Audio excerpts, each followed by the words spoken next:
नमो अरिहंताणं नमो सिद्धाणं नमो आयरीयाणं नमो वज्झायाणं नमो लोये सौसाहूणं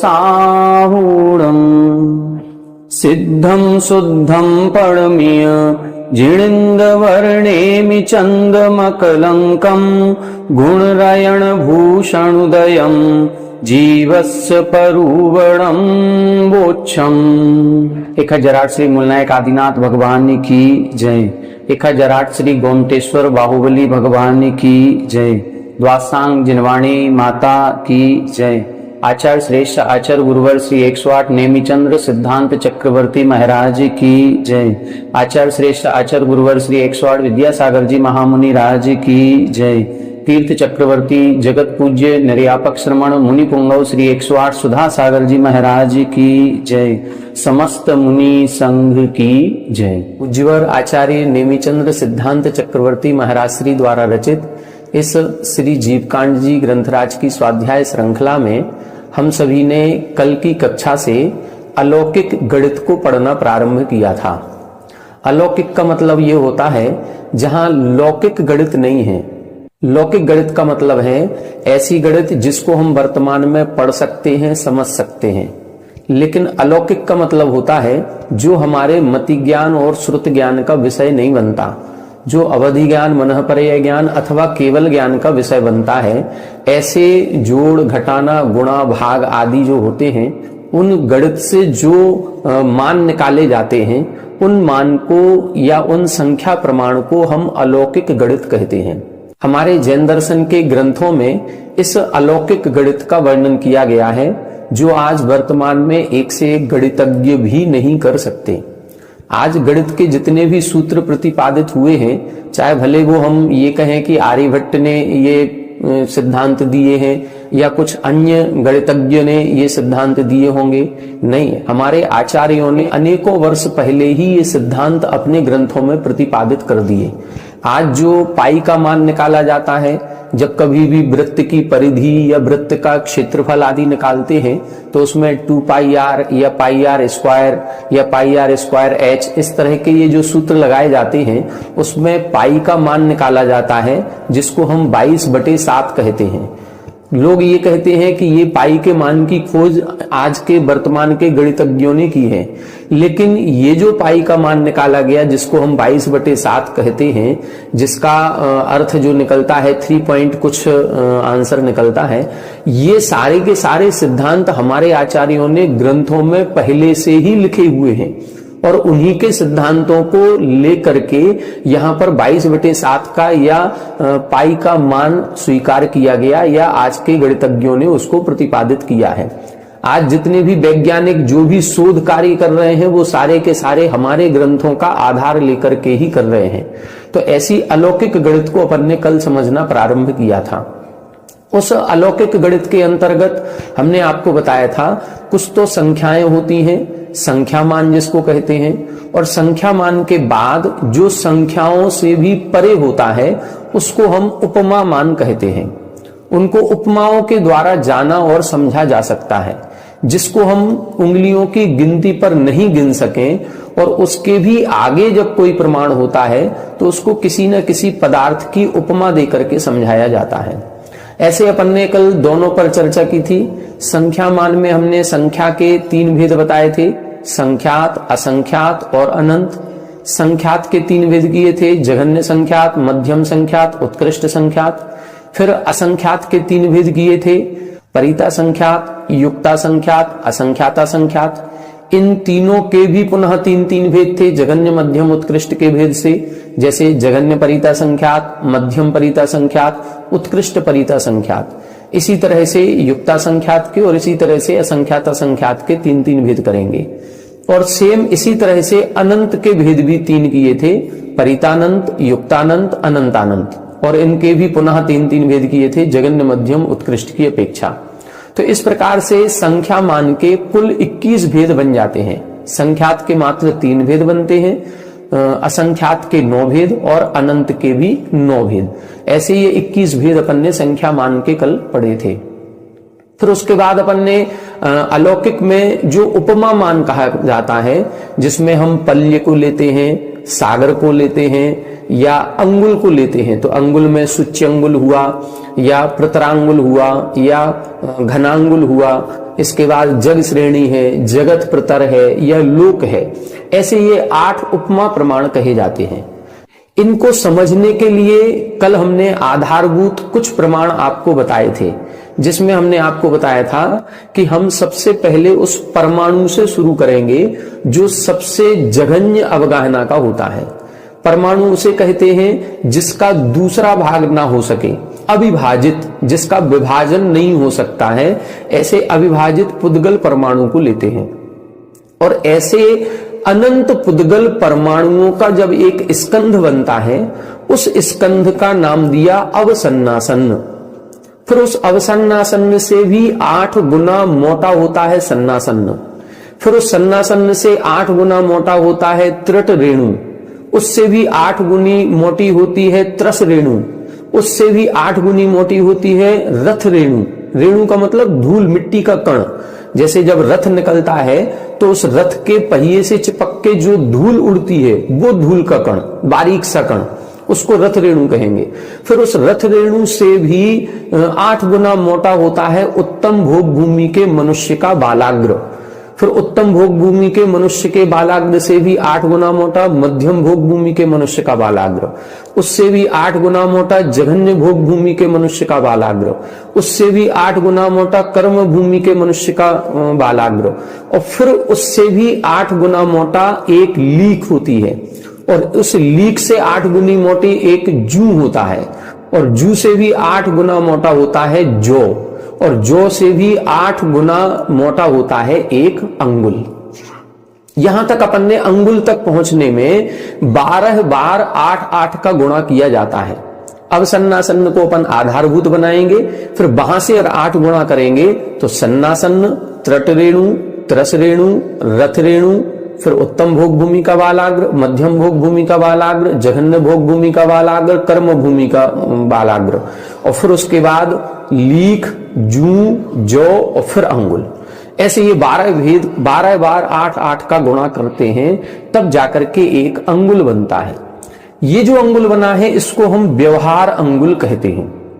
ये व्यवहार अंगुल कहें या इसी का दूसरा नाम होता है उत्सेधांगुल। उत्सेधांगुल या व्यवहारांगुल एक ही चीज है। फिर इसी अंगुल से आगे की और रचनाएं या और माप का निर्माण किया जाता है। हमने उसमें बताया था ऐसे 6 अंगुलों का एक पाद होता है, 2 पाद या 12 अंगुल का एक बितस्ती होती है, 2 बितस्ती या 24 अंगुल का एक हाथ होता है, फिर 2 हाथ या 48 अंगुल का एक किस्कू होता है, और 2 किस्कू अथवा 96 अंगुल का अथवा 4 हाथ का एक धनुष होता है। फिर धनुष के बाद फिर अपन इसके प्रमाण बनाएंगे तो 2000 धनुष का एक कोष होता है और 4 कोष का एक योजन होता है, असंख्यात योजनों का एक राजू होता है, और ऐसे 14 राजू लंबा, ऊपर 1 राजू, फिर ब्रह्म स्वर्ग पर 5 राजू, मध्यलोक पर 1 राजू, और नीचे अधोलोक में 7 राजू विस्तार वाला, और सर्वत्र 7 राजू की गहराई वाला, ऐसा 343 घन राजू प्रमाण हमारा लोक होता है। ये अपन ने एक सामान्य सी संरचना या सामान्य से प्रमाण कल की कक्षा में समझा था। अब आज की कक्षा में अपन को इसी अंगुल के और भेद प्रभेद समझने हैं, जिसमें हम प्रतरांगुल की चर्चा करेंगे, घनांगुल की चर्चा करेंगे, सूच्यंगुल की चर्चा करेंगे, प्रमाणांगुल की बात करेंगे, आत्मांगुल की बात करेंगे। ऐसे 5-6 प्रकार का ये अंगुल है जिसकी चर्चाएं बार बार ग्रंथों में आती हैं। ये क्या कहलाते हैं इसको समझेंगे। साथ ही पल्य क्या कहलाता है, सागर क्या कहलाता है इसको समझेंगे। और इसके साथ कुछ और भी टेक्निकल वर्ड ऐसे हुए जैसे अर्धच्छेद, वर्ग, वर्ग शलाका, वर्गमूल, ये सारी चीजें क्या कहलाती हैं इसको भी समझेंगे। आइए बोर्ड पर देखते हैं, आगे का विषय समझने का प्रयास करते हैं। आइए देखें, अब अपन अंगुल से चर्चा प्रारंभ करते हैं। अंगुल को अपन ने बता दिया 8 जौ का एक अंगुल होता है। इस 8 जौ के एक अंगुल को हम व्यवहार अंगुल कहते हैं। ये कौन सा अंगुल है? व्यवहार अंगुल। व्यवहार अंगुल, व्यवहार का मतलब होता है जो आधारभूत है, बस इसी के आधार पर आगे की सारे प्रमाण या मान की संरचना होगी। तो व्यवहारांगुल कहें या इसी को हम बोलते हैं उच्छेदांगुल। ठीक है। अब ये जो उच्छेदांगुल हुआ है, इस उच्छेदांगुल में 500 का गुणा करेंगे, 500 गुना ज्यादा। तो उच्छेदांगुल यानी 500 उच्छेदांगुल का एक होता है प्रमाणांगुल।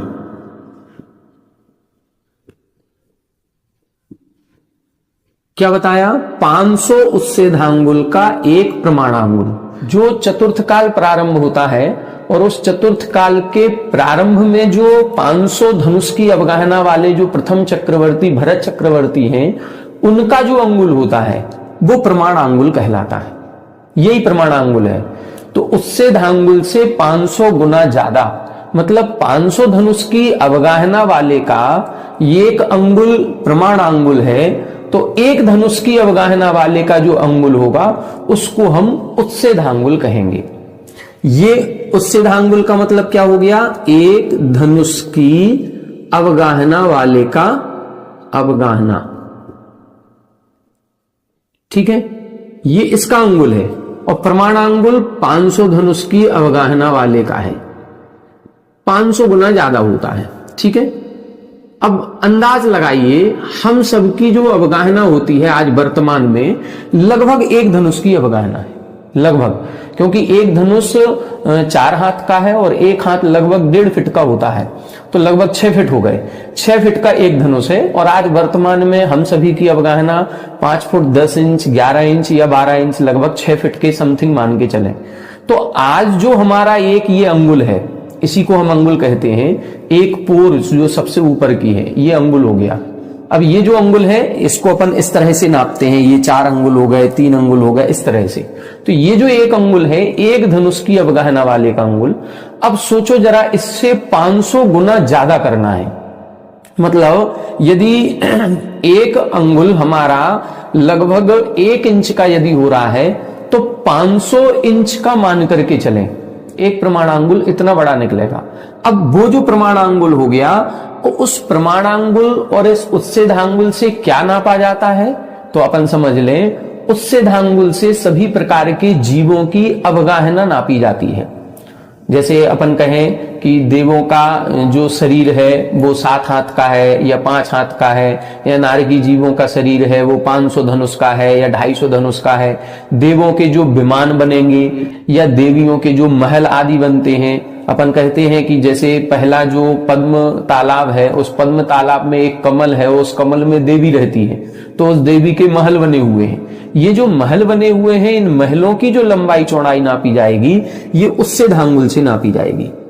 और जो अकृत्रिम संरचनाएं होती हैं, जो अनादिकाल से हैं, जैसे वो कमल बना हुआ है, कमल है, मान लो 1 योजन का कमल है, 2 योजन का कमल है, 4 योजन का कमल है, जम्बूद्वीप 1 लाख योजन का है, सुमेरु पर्वत 1,40,000 योजन का है।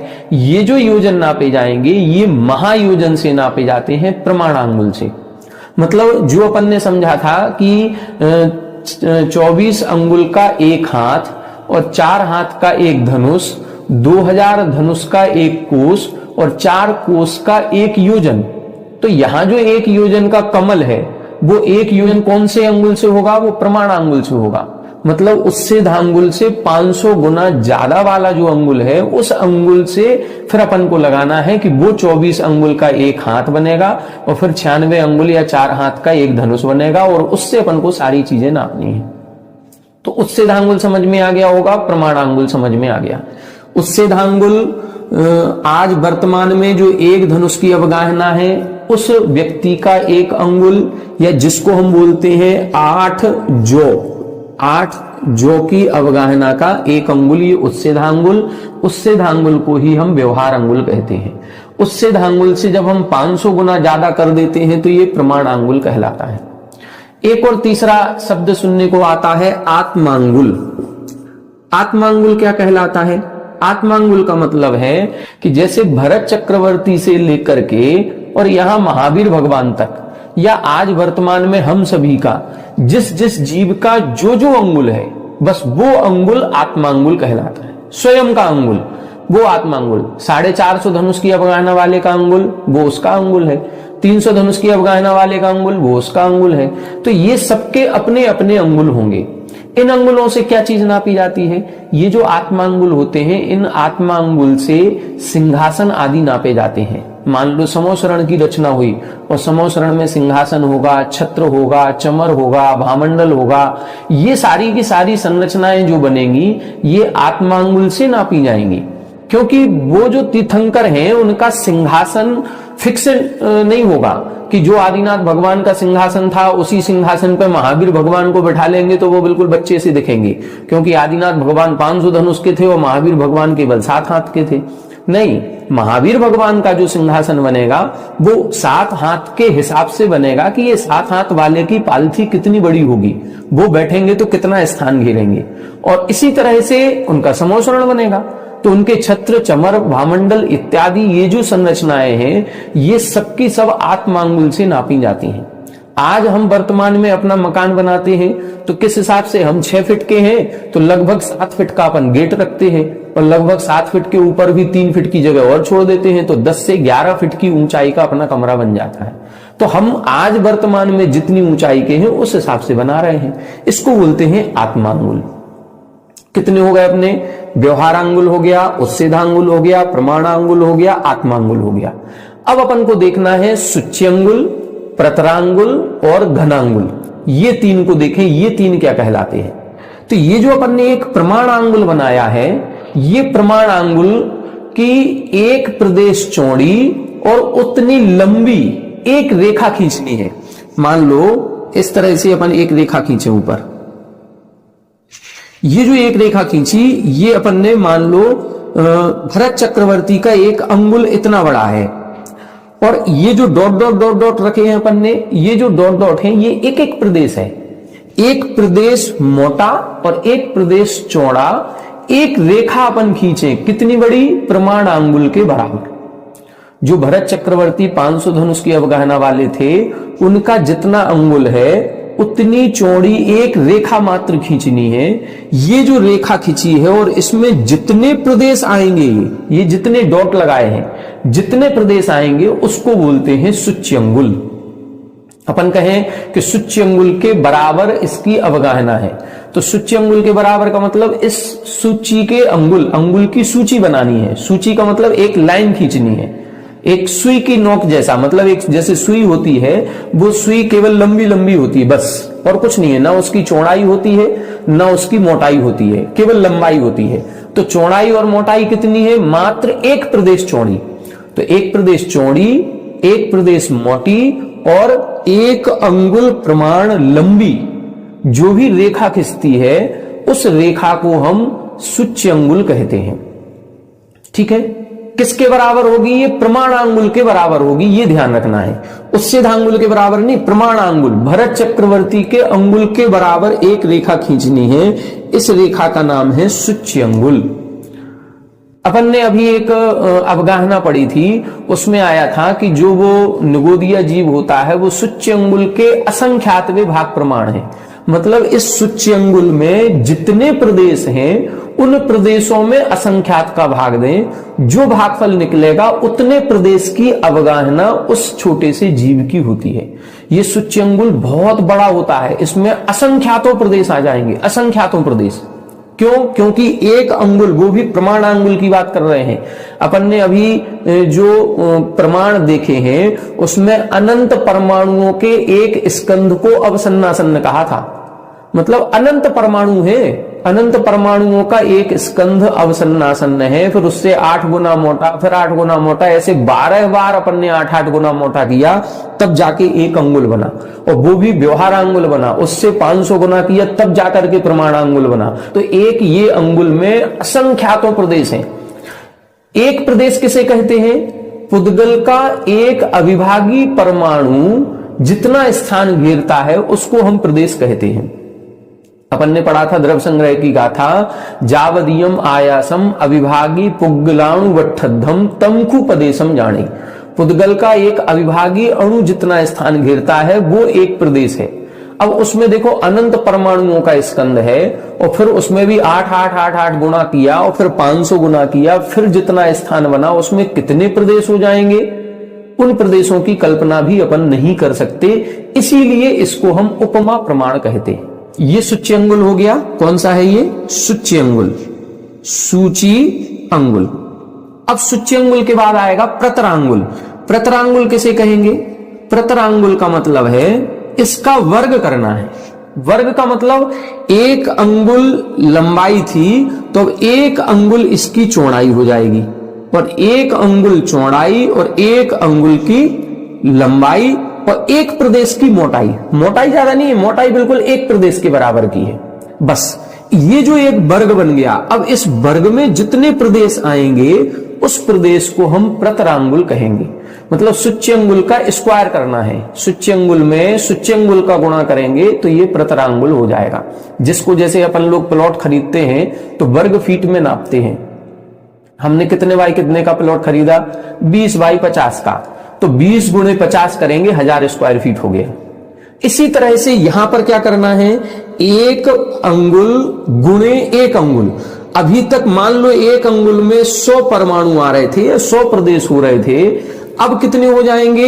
इधर भी 100 हो गए, तो 100 गुणे 100 बराबर कितने हो गए? ये 10,000 परमाणु हो गए। ये कहलाएगा प्रतरांगुल। सूच्यंगुल का वर्ग करना है। अब सोचो जरा, एक सूच्यंगुल में यदि असंख्यातों परमाणु थे तो फिर उसका वर्ग करेंगे प्रतरांगुल तो कितने हो जाएंगे? उसका उसी में गुणा करना है। असंख्यात का गुणा असंख्यात में करेंगे तो कितना आएगा? बस ये अब उपमा है, जस्ट इमेज वाली कंडीशन है, वो अपन को कल्पना मात्र करनी है कितना होगा। ये हो गया प्रतरांगुल। अब प्रतरांगुल के बाद होता है घनांगुल। घनांगुल का मतलब है कि अभी हमने लंबाई एक अंगुल की रखी, चौड़ाई एक अंगुल की रखी, लेकिन मोटाई मात्र एक प्रदेश की थी, तो ये प्रतरांगुल हुआ। लेकिन अब मोटाई भी एक अंगुल की करनी है, एक अंगुल चौड़ा, एक अंगुल लंबा और एक अंगुल मोटा। जैसे एक कार्टून होता है, बॉक्स होता है, अब इसी को अपन एक बॉक्स बनाएंगे तो इस तरह से ये एक बॉक्स बन जाएगा।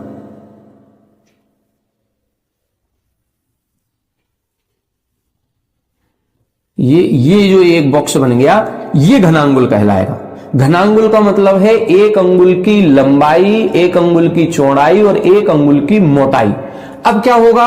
100 गुणे 100, अभी ये तो किया था तो 10,000, अब इसमें भी 100 का और गुणा कर दें तो ये कितना हो जाएगा? 10 लाख। ये हो गया, इतना होगा घनांगुल। मतलब सूच्यंगुल से कई गुना ज्यादा बड़ा होगा प्रतरांगुल, और प्रतरांगुल से भी कई गुना ज्यादा बड़ा हो जाएगा घनांगुल। तो ये सारे अंगुल आपने देख लिए होंगे। व्यवहारांगुल अपन ने देख लिया, 8 जो का व्यवहारांगुल होता है उसी को हम उच्छेदांगुल कहते हैं।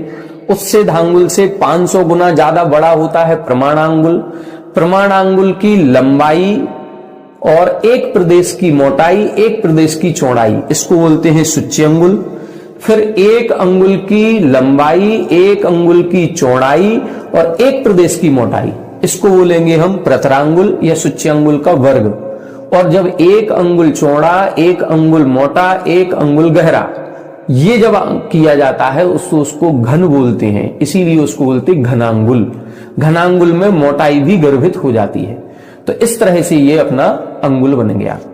तो सारे अंगुल हो गए, सूच्यंगुल हो गया, घनांगुल हो गया, परतरांगुल हो गया, प्रमाणांगुल हो गया, आत्मांगुल हो गया, उच्छेदांगुल हो गया, व्यवहारांगुल हो गया। अंगुल का अपना पूरा प्रकरण हो गया। अब अपन को देखना है पल्य, सागर और उसके बाद जग श्रेणी, जगत प्रतर और लोक। अब जग श्रेणी क्या कहलाती है इसको देख लेते हैं। जैसे अपन ने ये अंगुल बनाया है, अभी अपन ने लंबाई कितनी रखी थी, 1 अंगुल के बराबर, 1 अंगुल के बराबर और 1 प्रदेश चौड़ी, ये अपन ने लंबाई रखी थी। अब अपना लोक जो है वो लोक कितना है, 7 राजू गहरा है। ठीक है, तो 7 राजू लंबाई की, अब लंबाई कितनी करनी है, 7 राजू की लंबाई करनी है और 1 प्रदेश चौड़ी और 1 प्रदेश मोटी एक रेखा खींचेंगे। अभी 1 अंगुल की खींची थी, अब ये 7 राजू की खींचनी है। तो 7 राजू लंबी, 1 प्रदेश चौड़ी और 1 प्रदेश मोटी जो रेखा खींचेंगे, आकाश प्रदेश की जो पंक्ति बनेगी उसी को हम श्रेणी कहते हैं, उसी को हम जग श्रेणी कहते हैं। जग श्रेणी कितनी हो गई, 7 राजू लंबी। बस ये देखना है, जब एक सूच्यंगुल में असंख्यात प्रदेश हो रहे हैं तो 7 राजू में कितने प्रदेश आएंगे, अब सोचो, हिसाब लगाओ। बस इसका उपमा है ये कि जब 1 अंगुल में इतने, तो 1 राजू तक पहुंचना है, वो भी 7 राजू तक। अभी हमने बताया था 24 अंगुल का 1 हाथ, 4 हाथ का 1 धनुष, 2000 धनुष का 1 कोस और 4 कोस का 1 योजन, असंख्यात योजनों का 1 राजू। ऐसे 7 राजू लंबी एक रेखा खींचेंगे। वो 7 राजू लंबी जो रेखा खींचेगी उसमें जितने प्रदेश आएंगे उसी को हम जग श्रेणी कहते हैं। जग श्रेणी हो गई। जैसे अंगुल था सूच्यंगुल, सूच्यंगुल में 1 अंगुल प्रमाण थी, जग श्रेणी में 7 राजू प्रमाण वही रेखा हो गई। चौड़ाई और मोटाई वही 1 प्रदेश की है। अब जैसे हमने सूच्यंगुल से प्रतरांगुल बनाया, प्रतर का मतलब होता है वर्ग करना, इसी तरह से जग श्रेणी का वर्ग करेंगे तो जगत प्रतर बनेगा। मतलब जैसे इधर 1 अंगुल चौड़ी और 1 अंगुल लंबाई वाला अपन ने एक वर्ग बनाया था, इसी तरह से अब 7 राजू लंबा और 7 राजू चौड़ा एक वर्ग बनेगा। उस वर्ग में जितने प्रदेश आएंगे वो कहलाएंगे जगत प्रतर। और जगत प्रतर के बाद फिर आता है लोक, क्योंकि जग का घन करेंगे तो घन करने का मतलब है पूरा लोक बन जाएगा। 7 राजू गुणे 7 राजू गुणे 7 राजू, तो कितना हो जाएगा, 7 गुणे 7 गुणे 7 बराबर कितना, 343 घन राजू। इसी को हम लोक बोलते हैं। हमारा जो लोक है वो 343 घन राजू प्रमाण है। तो जग श्रेणी, फिर जगत प्रतर और फिर लोक। तो ये अपने आप में जग श्रेणी 1 लाइन मात्र थी, 1 प्रदेश मोटी और 1 प्रदेश चौड़ी, 7 राजू लंबी पंक्ति थी, उसका वर्ग किया तो ये जगत प्रतर बना। और उसी का जब घन कर देते हैं, घन का मतलब है उसमें उतनी ही मोटाई का गुणा करेंगे तो फिर उसको हम लोक कह देते हैं। ठीक है, तो 3 ये भी अपन ने उपमा प्रमाण देख लिए, जग श्रेणी भी, जगत प्रतर भी और लोक भी। अब बचा अपना पल्य और सागर, इसको देखते हैं। देखें, अब पल्य और सागर को अपन को समझना है। तो पल्य का मतलब होता है गड्ढा। पल्य का मतलब क्या होता है, सामान्य से गड्ढा उसका अर्थ निकलता है। अब पल्य में क्या नापा जाता है, जैसे आयु अपन ने देखी होगी, मनुष्यों की आयु है, देवों की आयु है जो भोग भूमि के होते हैं। जगन्य भोग भूमि की आयु 1 पल्य की है, मध्यम भोग भूमि की 2 पल्य की है, उत्तम भोग भूमि की 3 पल्य की है। देवों नारकियों की आयु सागरों में होती है, 1 सागर से लेकर 33 सागर तक की आयु है। तो ये जो पल्य और सागर है इसका प्रमाण कितना है, तो इसके प्रमाण के लिए एक उदाहरण दिया गया, उपमा दी गई, इसीलिए इसको उपमा प्रमाण कहते हैं कि हमको एक प्रमाण आंगुल से लेकर के, किससे, प्रमाण आंगुल से, तो एक प्रमाण आंगुल से नाप करके 1 योजन विस्तार वाला, ये कितना, 1 योजन, 1 योजन जब प्रमाण आंगुल से नापते हैं तो प्रमाण आंगुल का मतलब है 500 गुना ज्यादा, इसको हम महायोजन भी कहते हैं। तो जब प्रमाण आंगुल से नपता है तो महायोजन कहते हैं, उससे आंगुल से नापते हैं तो लघु योजन कहते हैं। लघु योजन और महायोजन में कोई विशेष अंतर नहीं है। उससे आंगुल से जब वो संरचना बनती है, एक योजन कैसे बनेगा? एक योजन बनने का तरीका वही है, 24 अंगुल का एक हाथ, 4 हाथ का एक धनुष, 2000 धनुष का एक कोस और 4 कोस का एक योजन, तो 8000 धनुष का एक योजन हो गया। अब उस धनुष के हाथ बनाए तो 8000 में 4 का गुणा करें, फिर उसके अंगुल बनाए तो और 24 का गुणा कर दें तो उसके अंगुल निकल आएंगे। अब ये अपन को प्रमाण अंगुल से बनाना है, तो प्रमाण अंगुल से नाप करके एक योजन का विस्तार लेना है, यहां से भी और यहां से भी। गोल बनेगा, वृत्त बनेगा तो दोनों की लंबाई चौड़ाई बराबर होती है, ये व्यास बराबर होगा एक योजन, और एक योजन गहरा, नीचे जो गहराई होगी वो भी एक योजन प्रमाण होगी। इतना लंबा चौड़ा एक गड्ढा खोदना है। खोद लिया। अब खोदने के बाद इसमें जो उत्तम भोग भूमि के 7 दिन तक का जो एक मेड़ा होता है, मेड़ का मतलब भेड़, उसका जो बाल होता है, वो बाल का जो अग्रभाग है वो सबसे पतला होता है, मनुष्य से भी पतला उस मेड़े का बाल होता है। अब उस मेड़े के बाल के अग्रभाग से, अग्रभाग भी कितना, जिसका दूसरा भाग ना हो सके, कैंची से भी हम दूसरा भाग ना कर सकें, जिसका दूसरा भाग करना संभव नहीं है, ऐसे छोटे छोटे टुकड़े करके और इस गड्ढे को पूरा भरना है। कितने बड़े गड्ढे को? एक महायोजन। अब महायोजन, एक जो लघु योजन होता है, यदि किलोमीटर में नापा जाए तो एक लघु योजन लगभग 12 किलोमीटर का होता है। जब लघु योजन 12 किलोमीटर का है तो महायोजन 500 गुना ज्यादा होगा, लगभग 6000 किलोमीटर का हो गया। अब इस 6000 किलोमीटर लंबे चौड़े गोल गहरे गड्ढे में 6000 किलोमीटर ही गहराई करनी है और 6000 किलोमीटर ही चौड़ाई करनी है। इतने बड़े गड्ढे को रोमों से भरना है, उन छोटे छोटे जिसका दूसरा भाग ना कर सके उन रोमों से भरना है। भर दिया। भरने के बाद अब 100 वर्ष में एक रोम निकालना है।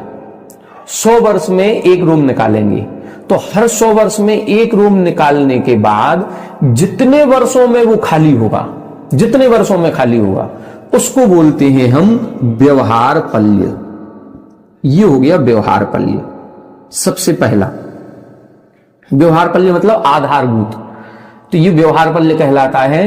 क्या बताया कि वो रोमों से भरे उत्तम भोग भूमि के मेड़े का जो बाल है, बालाग्र जो सबसे छोटा है उसका भी, जिसका दूसरा भाग ना हो सके, कैंची से कुतर कुतर के बिल्कुल बारीक कर दे और फिर उससे भर दिए। भरने के बाद वो एक बाल को निकालना है। अपन तो पकड़ते भी नहीं बनेगा, इतना छोटा होगा वो। अपन पकड़ेंगे तो एक साथ 8-10 आएंगे, 8-10 को नहीं डालना है, केवल एक को अलग निकालना है। 100 वर्षों में भी वो भी। तो अब 100 वर्षों में एक निकालेंगे, ऐसे कितने बालाग्र होंगे? इनकी संख्या अपन नहीं निकाल पाएंगे, लेकिन ग्रंथों में उन रोमों की संख्या भी दी हुई है, क्योंकि रोम कितना मोटा होगा उसकी संख्या अपन ने पूरा देखा, अवसन्नासन्न से लेकर के यहां तक की, तो वो रोमों की संख्या का भी इसमें प्रमाण पूरा दिया है, कितने रोम बनेंगे और 100 वर्ष में एक निकालेंगे तो कितने वर्ष हो जाएंगे, ये सारा प्रमाण है। तो ये हो गया व्यवहार पल्य। अब इस व्यवहार पल्य में जितने ये अपने रोम थे, इन्हीं रोमों को असंख्यात करोड़ वर्षों में जितने समय होते हैं, केवल कल्पना करनी है, करना कुछ नहीं है। असंख्यात करोड़ वर्षों में जितने समय होते हैं, 1 सेकंड में असंख्यातों समय। अब किसके समय बना रहे हैं? असंख्यात करोड़ वर्षों के जितने समय होते हैं, उस छोटे से जिस बाल का टुकड़ा नहीं हो सकता था उसके उतने टुकड़े करने हैं। जितने समय होंगे उतने टुकड़े करो। केवल दिमाग में कर पाएंगे, भौतिक रूप से नहीं कर पाएंगे, तो उतने टुकड़े करें और फिर हर एक समय में एक एक बाल को निकालें। हर समय एक एक, अभी 100 वर्षों में निकाल रहे थे, अब एक एक समय में एक एक बाल को निकालेंगे। जितना समय उसमें लगेगा उसको हम बोलते हैं उद्धार पल्य। दूसरे नंबर का ये उद्धार पल्य हो गया। व्यवहार पल्य में सामान्य से टुकड़े किए थे जिसका दूसरा भाग नहीं हो। फिर व्यवहार पल्य के जितने रोम थे उसमें असंख्यात करोड़ वर्षों के जितने समय होंगे उन समयों के बराबर टुकड़े करके फिर हर समय में एक एक बाल निकालेंगे। जितने में वो गड्ढा खाली होगा उसको उद्धार पल्य कहेंगे। फिर उद्धार पल्य के जितने वो बाल रोम बन गए, उन रोम के फिर असंख्यात करोड़ वर्षों के जितने समय बनेंगे फिर उतना गुणा करो और फिर हर एक समय में एक एक बाल को निकाला जाए, तो जितना समय और लगेगा उसको बोलते हैं अद्धापल्य। ये हुआ अद्धापल्य। इस प्रकार से ये पल्य 3 प्रकार का होता है, व्यवहार पल्य, उद्धार पल्य, अद्धापल्य। इसी तरह से 3 प्रकार का सागर होता है, व्यवहार सागर, उद्धार सागर, अद्धा सागर। वो कैसे निकालते हैं? कुछ नहीं करना है, जो व्यवहार पल्य का समय है उसमें 10 कोड़ा कोड़ी का गुणा करना है। 10 कोड़ा कोड़ी का गुणा करेंगे तो एक व्यवहार सागर आ जाएगा, ये व्यवहार सागर। इसी तरह से उद्धार सागर में भी 10 कोड़ा कोड़ी का गुणा करेंगे तो एक उद्धार सागर आ जाएगा। और इसी तरह से अद्धा पल्ल में भी 10 कोड़ा कोड़ी का गुणा करेंगे तो एक अद्धा सागर आ जाएगा। ये सागर का प्रमाण है। अब इनसे क्या नापा जाता है? तो व्यवहार पल्ले या व्यवहार सागर से कुछ नहीं नापा जाता, इनसे तो केवल रोमों की संख्या को निकाला जाता है। ये केवल एक आधारभूत है, इससे रोम की संख्या निकाली जाती है। फिर उद्धार पल्ले से द्वीप समुद्रों की संख्या निकाली जाती है। जो अपन बोलते हैं मध्य लोक में असंख्यात द्वीप समुद्र हैं, जो पहला जम्बू द्वीप, फिर लवण समुद्र, फिर धातकी खंड, फिर कालोद समुद्र, फिर पुष्करवर द्वीप, ऐसे करते करते असंख्यात द्वीप समुद्र हैं। तो कितने द्वीप समुद्र हैं उनकी संख्या इससे निकाली जाती है। किससे? उद्धार पल्ले से या उद्धार सागर से। तो जितना ये उद्धार सागर हुआ, 2.5 उद्धार सागर के बराबर द्वीप समुद्रों की संख्या है। ये उद्धार सागर में भी 2.5 का गुणा कर दें, 2.5 का, तो ये द्वीप समुद्रों की संख्या निकल आएगी। अपन कहें असंख्यात द्वीप समुद्र कितने हैं? 2.5 उद्धार सागर के बराबर। अथवा 25 कोड़ा कोड़ी का गुणा करें उद्धार पल्ले में, तो 25 कोड़ा कोड़ी उद्धार पल्लियों के बराबर द्वीप समुद्र होते हैं। तो ये द्वीप समुद्रों की संख्या निकाली जाती है उद्धार पल्ले से। और अद्धा पल्ले से या अद्धा सागर से इनसे कर्म की स्थिति नापी जाती है। जो अपन कह रहे हैं कि एक उत्तम भोग भूमि के जीव की आयु 3 पल्ले की, तो ये 3 पल्ले कौन सा है? ये व्यवहार पल्ले नहीं है, ये उद्धार पल्ले नहीं है, ये अद्धा पल्ले है। एक अद्धा पल्ले में जितना समय लगता है उसका 3 गुना कर दो तो 3 पल्ले की आयु। इसी तरह से ये अद्धा सागर हो गया। जो नारकियों की आयु होती है वो 1 सागर या 33 सागर की है, तो ये 33 सागर किससे लगेगा? ये अद्धा सागर से लगाया जाता है। तो इस प्रकार से ये सागर की कल्पना की जाती है। जो आयु का कथन होता है, जो कर्म की स्थिति नापी जाती है। जो अपन ने कर्मों की स्थिति देखी है कि प्रारंभ के जो आदि तृष्णा मंत्रा यस्य चातरंसरूपम कोटि कोट्या परा स्थिति सप्त त्रिमोहिनी यस्य विंशतिर नाम गोत्रयो 70 कोड़ा कोड़ी सागर की। तो जब एक सागर इतना है तो 70 कोड़ा कोड़ी सागर कितना होगा? काल को अपन देखते हैं कि 20 कोड़ा कोड़ी सागर का एक उत्सर्पिणी अपसर्पिणी दोनों मिलाकर के एक कल्प काल होता है। तो 20 कोड़ा कोड़ी सागर ये कौन सा है? ये अद्धा सागर नापा जाता है, ये अद्धा सागर कहलाता। तो इस प्रकार से आज अपन ने सूच्यंगुल को देखा, प्रमाणांगुल को देखा, प्रतरांगुल को देखा, अंगुल के जितने विकल्प थे वो सारे देखे। साथ में जग श्रेणी, जगत प्रतर और लोक को भी समझा। साथ में पल्य और सागर को भी समझा और उनके भेद प्रभेद, जो व्यवहार पल्ल, उद्धार पल्ल, अद्धा पल्ल, व्यवहार सागर, उद्धार सागर, अद्धा सागर, इसको भी अपन ने समझने का प्रयास किया। अब कल की कक्षा में हम आपको आगे का और जो विषय है उसमें कुछ और टेक्निकल वर्ड हैं जिनको हम अर्धच्छेद कहते हैं, वर्ग कहते हैं, वर्गमूल कहते हैं, वर्ग सलाका कहते हैं। इन विषय को लेकर के और फिर आगे की गाथाओं का अध्ययन करेंगे। आज की कक्षा में इतना ही। आप सभी हमारे साथ बने रहें। सभी को जय जगन्नाथ।